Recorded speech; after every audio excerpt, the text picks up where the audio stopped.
Hey boys, welcome back to the channel where we are going to be going through the NRL ladder as it stands after round 11. We're almost halfway through the season, coming up to Origin period, and I thought it'd be a good chance to actually have a look at the ladder, have a look at how the teams are performing, and I was just going to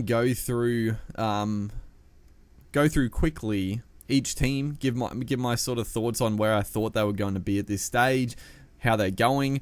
And I say quick thoughts. I'm sure I'll ramble on with a couple of teams. I'll go on and on, but I'll try not to dawdle too much. But I thought it was a good time. Also, without having a console to play some Rugby League Live 4 at the moment, I have recently just ordered a PS5, so hopefully that's here soon. But without getting a chance to really play too much Rugby League Live 4 and record those videos, I thought, you know what, it's a great chance to actually talk some more real life Rugby League. I love talking about NRL and giving my thoughts on stuff. And also, I've been watching Odd One X's little 5-minute videos on sort of the NRL news of sort of the weeks gone by. They've been great videos. They've got me fired up to talk more about some footy stuff. But let's get into the ladder. So Penrith up the top,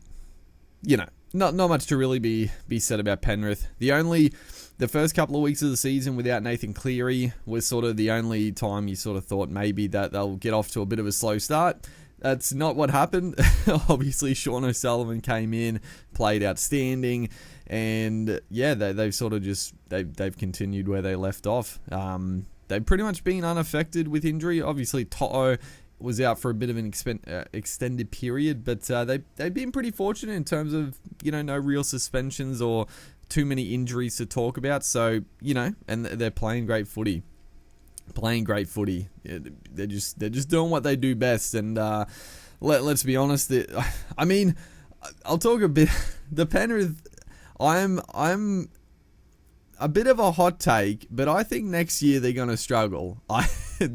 Call me crazy, but I don't know, dude. I actually feel like next year the Panthers are I think they're gonna regress badly. Not miss the top 8. They're still going to have some great players, don't get me wrong, but I feel like what they've done the last couple, and I mean, it makes sense. Like, you can't continue to be like just dominant. I mean, the Storm are a bit of an anomaly there, but I feel like the Panthers next year, losing Coruscant, massive loss. They got that young hooker. He's not that young, but Luke, who's pretty handy. Mitch Kenny is decent, but Coruscant was a massive loss. The biggest one though is Villiam and Kickout. I mean, you know, let's be real. Kickout turns a lot of sort of decent to good set plays out the back into great set plays. He just does some freakish things under the high ball. He's got a kicking game, the offload, the putt. I mean, he does it all. He's such a threat on that left hand side. Don't get me wrong. Again, without him, they'll still attack well, but they're gonna miss kick out. Also, his defensive pressure on the opposition, it's very underrated. Like, this absolute monster, always putting pressure. It's tough for opposition sort of playmakers to dig in with just the fear of kick out, just breaking a rib. So I think, you know, we'll talk a bit more about it at the end of the season, but I feel like a bit of a bigger regression for Penrith next year. And we'll see. You know, there's a few other players off contract, and you can't keep everyone. So we'll see what happens at the end of the year. Melbourne coming in second, which is again unsurprising, but a couple of very poor weeks, getting thumped in back-to-back rounds. Obviously against the Panthers was not unexpected with a couple of key outs, but also you wouldn't really expect Storm to capitulate like they did. But Penrith really turned it on. They were obviously up for the game, but yeah, Storm missing Hughes, Pappenhausen, you know, Welsh has been out for a long time now. Remus Smith. They have some injury concerns, and it's not the Storm. It's not the Storm of old. And I just said about Penrith's regression. I feel like the Storm's regression is coming quite swiftly as well here. I think a lot of it depends on what Cameron Munster does, because at the end of the day, if the Storm can keep Papenhuyzen, Hughes, Grant and Munster, if they can keep those four names, then honestly their sort of dominance up the top four of the ladder every year will continue for as long as those guys stay in the team. But if Munster ends up leaving, that's a different story. You throw in the fact that some big experienced players are leaving.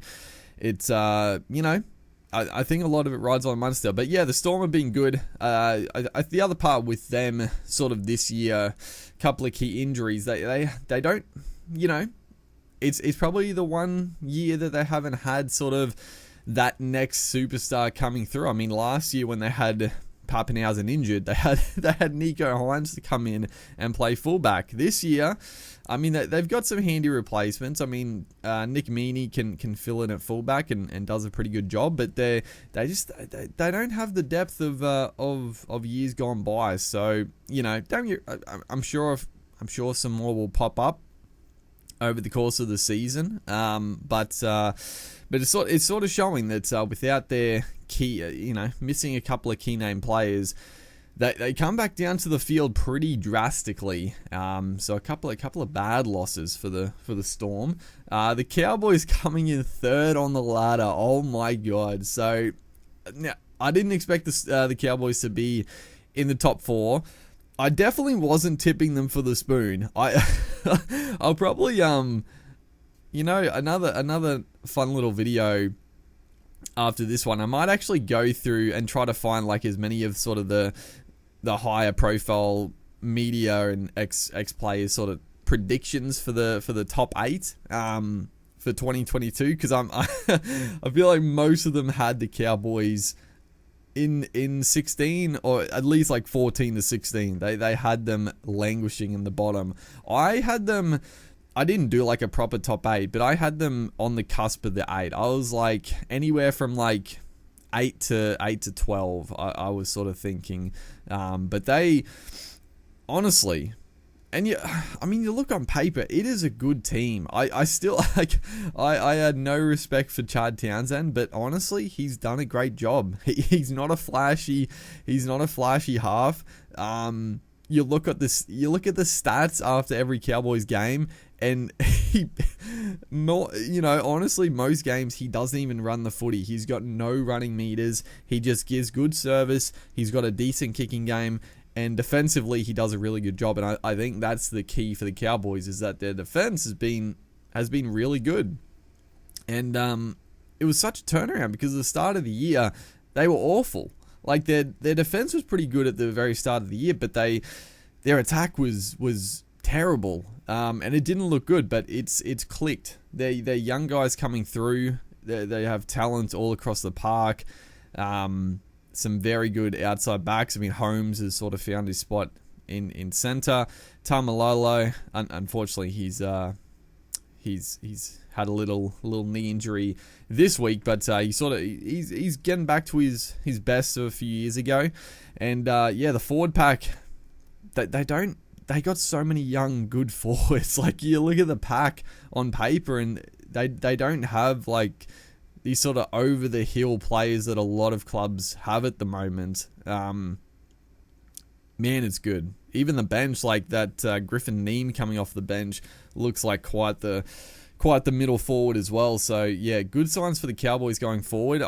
It's going to be interesting to see if they can keep it up. But at the moment, the young guys are just doing work with some experience thrown in though as well. Like, it's got a good balance. It's got a very good balance. A lot of times, and we'll talk about the Broncos in a second, but the Broncos last couple of years, they had plenty of young talent coming through, but they just didn't have those experienced leaders to really, steer them round and have that sort of winning frame under their belt. But the Cowboys, they've got the mix of both at the moment. Next up, we have Cronulla. So Cronulla snuck into the 4, pushing Brisbane just out with the win this afternoon. And Cronulla, honestly, I don't know what to think of Cronulla. I had them, again, they were one of those teams that I sort of had, I had them in the top 8. I had them about 6th or 7th probably. But I wasn't sure of Nico Hines at halfback. I looking at the start of the year, I wasn't that keen on the Hines and Moylan combo, or if they went Trindle and Hines, because I don't particularly rate. Trindle is fine. I think he's probably better as sort of a utility. He can cover a few positions, and Moylan, yeah, not a huge fan of Moylan, honestly. So I wasn't that keen on their halves combo, but they had a strong forward pack. They had some good outside backs, and you know, I gotta eat my words a little bit. Nico Hines has definitely been the man to steer them round. And I think a bit of an unsung hero has been Will Kennedy. Now, it's funny because Kennedy, obviously missing the last couple of weeks through suspension.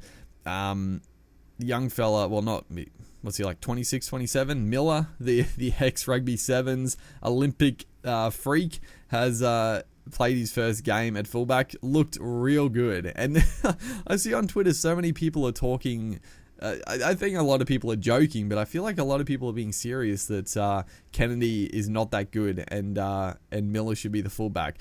Kennedy has been sensational for the Sharks. He's been sort of like, he's just made their attacking plays just really slick. He's got the pace to threaten on the outside, but his passing has been great. So it's let Nico Hines sort of roam around the field, and Kennedy just bobs up when you got those big sweeping plays. It's been great. Talakai in the centre has been a menace. He's been kept quiet last couple of weeks, but you know, it's sort of, if teams target Talakai, then it just leaves spaces on the inside with the back rower or the cutout pass to the winger more open. So yeah, the Sharks, but at the same time, like, they've had some bad losses. They've had a couple of bad losses, but yeah, if they click, they're definitely a team to potentially try. I don't know. I still don't really know how they line up against the best teams, which is funny because the best teams at the moment are clearly Penrith and Melbourne. But Melbourne have been terrible the last couple of weeks. It's a weird top 8, honestly. It's a weird ladder. the best teams, I mean, at the moment Penrith are like so far ahead in terms of being the best team in the comp. So everyone else is a bit, you know, is sort of there and thereabouts at the moment. Next up, we got my boys, the Broncos. So the Broncos, I wasn't sure. I mean, I was quietly confident just because I did really like the Adam Reynolds signing. The Kurt Capel signing was fantastic. They made a couple of really good sort of depth signings, which I haven't really had to use in terms of Brenko Lee, Jordan Pereira. So they've got good depth in the back line as well now. But they you know, it was a bit up and down. They you know, earlier in the season they definitely had a couple of lapses and sort of reverted back to their form of a couple of years ago, but obviously this winning streak at the moment, the forward pack, they're just playing fast. Like, I've sort of been watching them, and they remind me of Penrith in a sense. Not, you know, obviously not.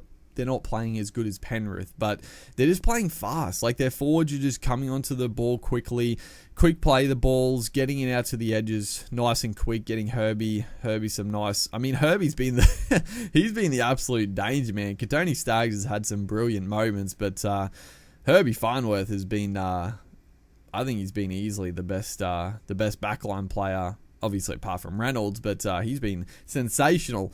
Tamarin Martin coming into the fullback spot with Tessie being out injured has honestly probably been a godsend, because I like Tessie. I don't really know where his best position is. Probably a center, honestly, but he obviously isn't going to crack the centers. And I feel like Martin, he's not really a natural fullback in terms of positional play, and you know, he's a bit sketchy under the high ball, but just his ball playing ability at the back is very, very handy. I feel like the Broncos have sort of missed that the last couple of years. They haven't really had a really good ball playing fullback, and Martin he's been great. It's great to see him back as well. For he was going really well at the Cowboys. He had some great season before that as well. Played for New Zealand, then that terrible brain bleed. But yes, it's just great to see him back. And yeah, the young Broncos pack has started to really shine with some experience around them. And of course, I will bring him up. Another unsung hero here is Tyson Gamble. I actually feel like he's pretty underrated as a player, because a lot of people do give him credit for just being pretty tough and a bit of a niggler and just a competitor, but I feel like he's a bit more than that, honestly. Defensively, he's fantastic. He always puts pressure on. One-on-one, he's strong, but he runs the footy a lot, and I don't know. I've come around to Gamble quite a bit in the last couple of years, and I think he's a bit underrated. I don't think people give him the credit he's due. Obviously, the young star Ezra Mam came in last week to partner Gamble with Reynolds being out, so it was a great win for the Bronx, or this week I should say. It was a great win for them without Reynolds, to show that Reynolds has done a lot for them, but they can still win. They still have a really good team without Reynolds steering the ship. And Mam is, he's a player for the future. I still feel like, going forward, I still feel like Gamble is the man to partner Reynolds. I just think the combo is nice. Obviously in the future, Mam is going to be the long-term half, whether that is halfback after Reynolds, or I'm sure he gets his crack with Reynolds probably more next year, or maybe, depending what happens at the end of this year. But he's got some skills. He's got some skills. He's obviously a young fella, well, like a small fella, I should say. So he's going to get targeted. So that's why I think it's been good work from Walters. He could have thrown him to the Wolves at the start of the year, and who knows? The Broncos could be going poorly. He could have had a couple of poor games. Confidence is down. It rubs off on the rest of the team. But no, you got a guy like Gamble who just fires up and just does a very simple job, but does it very well. So yeah, great to see Broncos and Cowboys. Oh man, so good to see the Cowboys and Bronx back up in the winners' circle. Next up, we have the Parramatta Eels, who are yeah. I mean, when I'm looking on sort of the form and how sort of the best footy they can play, I mean, the Eels have to be up the top. They've got to be one of the best teams, right?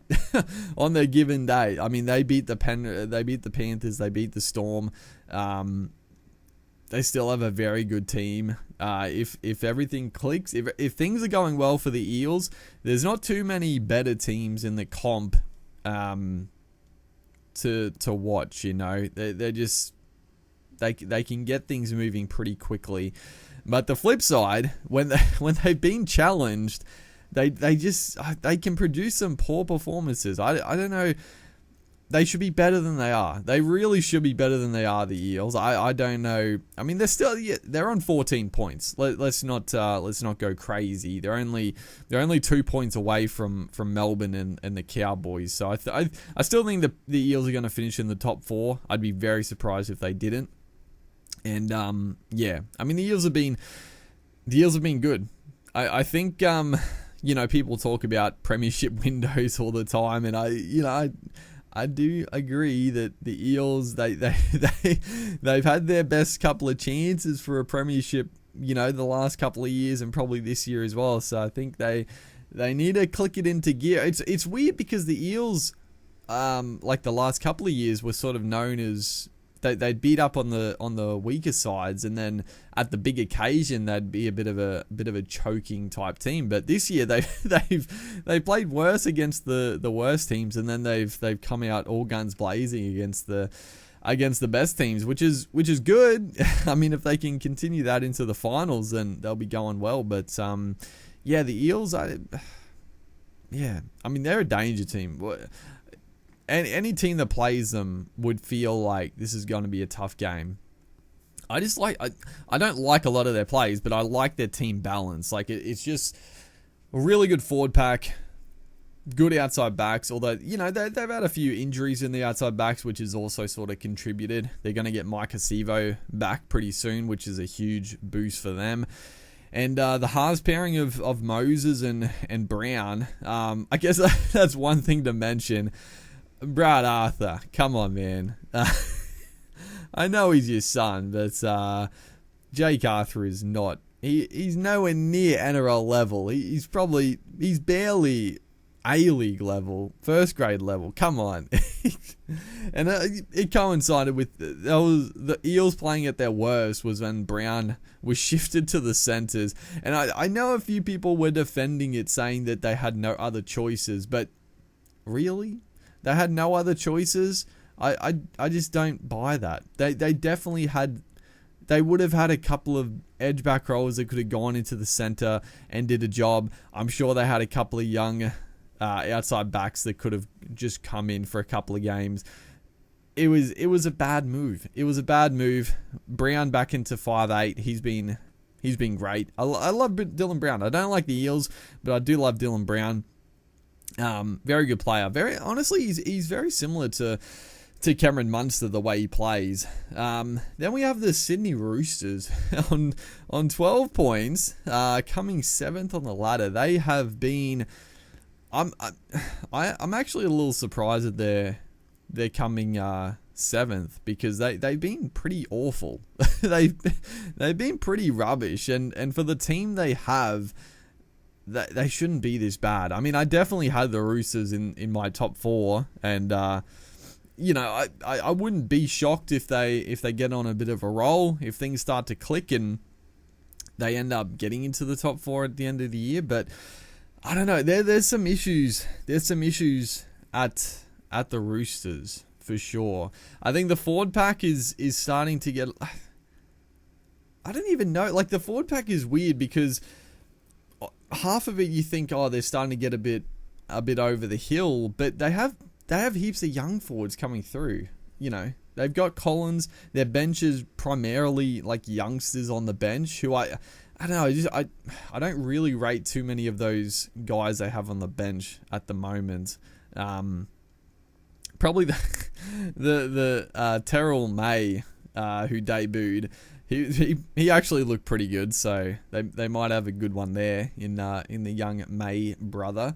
Although I think he is older than Taylor May, but yeah, Hargraves has sort of, he's a bit over it. Takiaho, I think the injuries just sort of caught up with Takiaho. He can still produce some dynamite games, but yeah. And then obviously Victor Radley just can't really string a season together at all, which is, missing your lock. I feel like at the moment the locks are sort of they're becoming one of the most crucial part in a team. The work rate, but also the added sort of ball playing ability of good locks in the comp can sort of make or break a lot of teams. Showing, with Penrith, to an extent, the Cowboys with Tamalolo. Parramatta, they've been going with Brown. I actually think Ryan Madison would be a better option to start at lock. He provides a bit more. But yeah, and then the big issues with the Roosters at the moment is the dummy half, because Verrills is, I can't remember what happened to Verrills. He suffered another injury, so again he can't catch a break. But Drew Hutchison, I mean, honestly, he fills in a lot of positions and he does a very good job. But he's not a starting NRL dummy half. And then Connor Watson, honestly, I've been disappointed with Connor Watson. I thought he was going to be an incredible signing for the Roosters. I thought him going into the Roosters team again, I thought he would do some great stuff. But yeah, he just hasn't really done it at dummy half. I feel like his best position is definitely lock. And And if Victor Radley was there, then probably that 14 role and coming on as sort of just another middle forward. And maybe Radley just moves up into front row. But obviously, with Radley being out, I feel like Connor Watson should be the starting lock. I feel like that's just, I don't know. Connor Watson, you want him to run the footy. Going to dummy half is just sort of taking away a lot of his benefits. So, yeah, the dummy halves are definitely an issue for the Roosters. I think the Jake Friend loss was bigger than they thought. Obviously, they sort of plan for the future with Brandon Smith coming to the club, but yeah, it'll be interesting to see how Smith goes outside of Melbourne, honestly. And then the other issue is the halves. They're both off the cusp. They're both very exciting when they're on, but do they work well together? At the moment, they don't really gel that well. There's been a few murmurs that they're trying to move Kiri on. Now, obviously, they've shut that down. They've shut it down, but a lot of times when there's smoke, dude, there's fire. So I don't know. I feel like the Roosters, they're an impatient. They're a big club. They want success, and Kiri, I feel like out of both of them, Kiri has been a bit disappointing. Obviously, he's coming back from a serious injury, so it's a bit, you got to give him some time to get back into the flow, and when he's on, he is very good, but he's not the Kiri of old, that is for sure. I feel like Walker has been pretty good all season. He's copping some flack. A lot. Dude, reading Twitter comments, people just hate every player. I feel like people on Twitter just hate every single player unless they're in their team. Everyone is absolute trash unless they play for their own team. It's wild. It's wild stuff. But yeah, the Roosters, I still feel like they'll turn it around. Are they going to make the top 8? Yeah, I think they will. I think they will. I'm actually I'll say right now, my prediction will be Penrith, Melbourne. That's sort of a gimme. And then Parramatta and the Roosters. I feel like they're going to make the top 4 at the end of the year. It's a bit bold, because it means the Cowboys are going to fall off. Cronulla as well. Brisbane as well. So it's a bit bold, but I think that's that'll be what'll happen. And that would have been my top 4 at the start of the year as well. So we'll see. And then the South Sydney Rabbitohs. So I've realised this video is gonna be forever if I don't split it up. So I'm gonna do the top 8 in this video. Next video I'll talk about the bottom 8. That'll be better. Otherwise I'm gonna be going on forever here, dude. So South Sydney, they it's been a bit unfortunate for the Rabbits for sure. Losing Latrell Mitchell for an extended period of time was always going to be a killer. They've been pretty bad, regardless of that. Cody Walker, obviously the elephant in the room, missing Adam Reynolds is massive. I mean, missing your star halfback is going to put a huge dent in the team.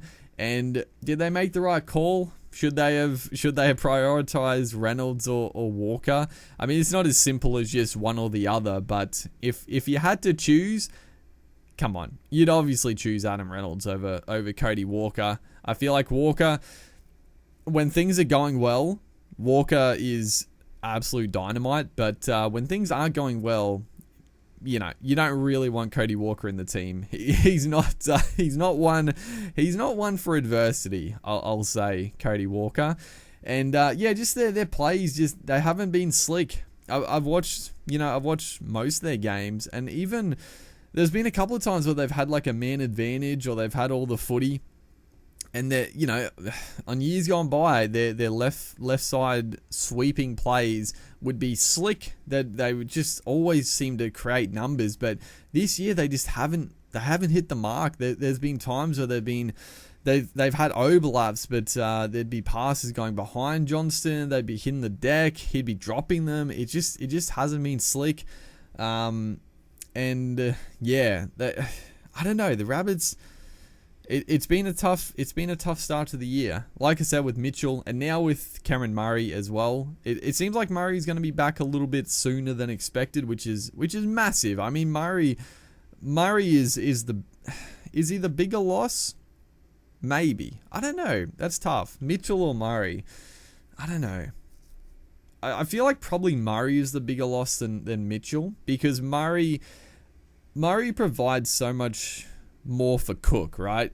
On the back, pretty much every run Murray does, quick play the ball, Cook can just get out and cause havoc. And then quick play the ball. I mean, quick play the balls in rugby league are the absolute bread and butter. If you're the team getting on the front foot, getting those quick play the balls, you're the team that's going to be winning most games. And yeah, on the back of Murray, just his work rate, everything else, yeah, he's been a massive loss. But I feel like Cook has been pretty good this year. I felt like last year he wasn't great, but I don't know. This year he's sort of stepped it up a little bit more. Maybe with Reynolds being out, he's gone back and tried to do a bit more on his own. I feel like the young fella Lockie Ilias has actually been pretty good. People hate Ilias. They've been giving him shit every time I see it, but I think he's been pretty good. I think he's been pretty strong defensively. He's honestly a pretty decently sized halfback. He's pretty big. So, running the footy, he's been dangerous. But, yeah, I mean, the kicking game is probably the biggest thing that they're missing from Reynolds. Just, Walker is a decent kicker, but not great. He's a better, close to the line kicker.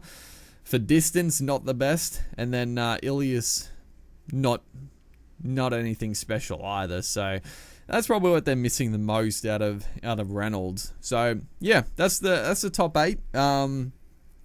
Probably, like I said, probably the only.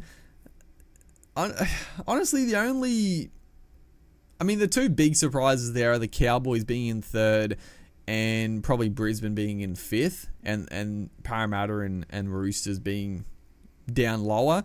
If I just switch Brisbane with Roosters, Parramatta with Cowboys, that's probably more of the top 8 I was thinking of. And then Brisbane and the Cowboys are probably. I probably had the Broncos more likely to be in the top 8. So Cowboys I probably would have had probably 10 or 11 on the ladder. And we'll discuss with the bottom 8 who I would have thought would have been in the top 8. But yeah, hopefully you guys are enjoying the rugby league content. We'll be back in the next episode or the next video talking about the bottom 8, my thoughts on that. But yeah, make sure to like and comment. I'll see you guys in the next one.